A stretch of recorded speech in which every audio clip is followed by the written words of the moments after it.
लाजा होम उपासना। मंडप ये क्या है? मंडप है। इससे इसको छाने से क्या हुआ? घर की बड़ी शोभा हुई, अच्छा लग रहा है। तो ये अच्छा लग रहा है ना। मधुपर कश्यप, हमारे पिताजी ने, पार्वती जी कह रही है शंकर भगवान से, यहाँ पे कन्या कहती है आपसे कि हमारे पिताजी ने आपको बतासे के और दही खिलाया ना, उसको क्या बोलते हैं? मधुपर। जब कोई शुभ काम हो, कोई नौकरी पे बेटा जा रहा हो या कोई अच्छे काम के जा रहे हो तो पहले दही खिलाते हैं। दही का है, मधुरता का प्रतीक है, उससे काम बनता है, मीठा है। तो मधुपर कश्यप, मधुपर के खिलाने से हमारे पिताजी के सब पाप दूर हो गए। और राजा होम हुतासन, अब पंडित जी ने मंत्र बोले और आपने हवन किया तो इससे क्या हुआ? 33 कोटि के देवता जितने भी है, सब ब्रह्मा आदि देवता 33 कोटि के, वे सब प्रसन्न हुए। लेकिन यावत कन्यान वामांगी तावत कन्यान कुमारी, लेकिन जब तक बिटिया अपने पति के भाई में नहीं आए तब तक वो अपने पिता की कुमारी मानी जाती है। तो शंकर भगवान बोले कि फिर देरी का बात नहीं, आप आ जाओ वायंग में। तो पार्वती जी बोली कि ऐसे नहीं आएंगे हम वायंग में, वायंग में हम आएंगे आपके, इसके बदले में आपको हमको वचन देने पड़ेंगे।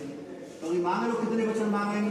तो 7 वचन मांगे पार्वती जी ने भगवान शंकर जी। यहाँ पर कन्या आपसे मांगती है वो 7 वचन, आप बड़े ध्यान से ध्यान दीजिएगा और यहाँ पर 7 वचनों का आपको जिंदगी भर पालन करना है। तो कौन कौन से हैं? होम यज्ञ व्रते त्रेशंभवे, यहाँ से आगे आपने कुछ भी किया अब तक, तो आपने अकेले कहीं भी गए, वृंदावन गए, गोवर्धन गए या हवन किया या कोई भी कार्यक्रम किया तो उसमें आपने अकेले ही किया। लेकिन यहाँ से आगे जिंदगी में आप कोई भी शुभ कर्म करोगे, हवन करोगे, यज्ञ करोगे, घर में सत्यनारायण की कथा कराओगे या कोई भी दान धर्म करना है तो अपनी गृह वाले करके करना है, उनकी सहमति से करना है। शंकर भगवान बोले कि ये वचन मैंने आपको दिया, यहाँ पर आप कहो कि ये प्रथम वचन मैंने आपको दिया। अब महाराज दूसरा कौन सा है? दूसरा वचन है आपका कि देवालय तड़ांग कूपा नाम बातीयाम, यहाँ से आगे आप देव मंदिर बनवाओगे या कोई कुआ, पहले प्याऊ चलती कुआ, तालाब, बावड़ी खुलवाते लोग आप करोगे नहीं, आप कोई भी धर्म का कार्य करोगे तो आप मेरी सहमति से करोगे।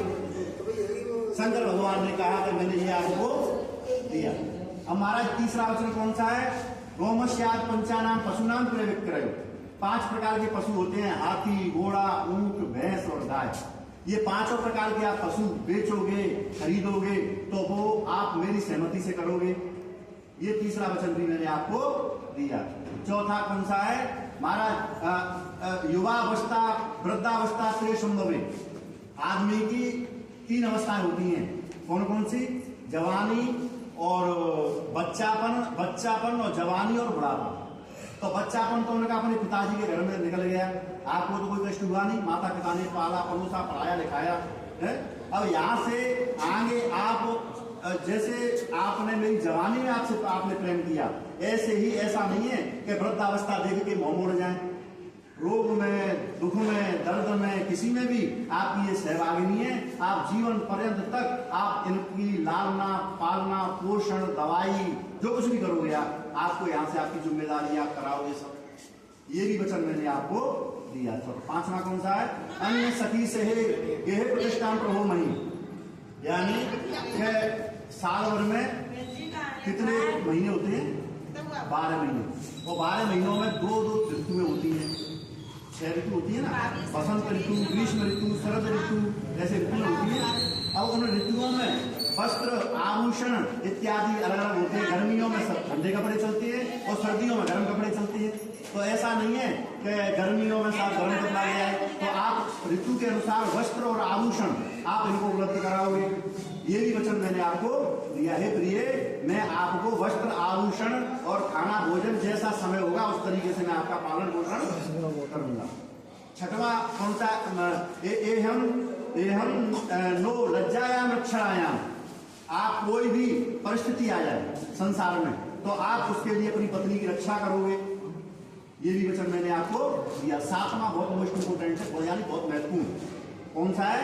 अन्य के है सखी संगे कृष्णान प्रभु महीन, इनकी सहेलियां हैं, गांव में भी हैं और यहाँ ससुराल में जाएंगी तो वो सहेली कौन कौन है?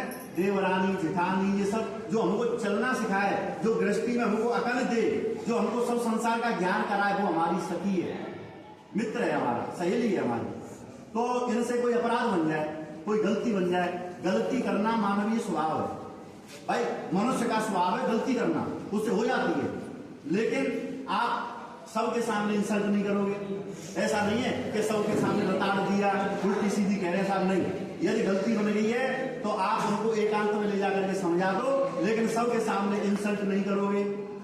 शंकर भगवान बोले कि ये भी वचन मैंने आपको 7 वचन दिए, तब आप अग्नि को साक्षी करके कहो कि मैं इन 7 वचनों का आचार्य के अनुसार 7 वचनों का पालन करूंगा और 7 वचन में जो है अपने जीवन में इनको धारण करूंगा और पालन करूंगा।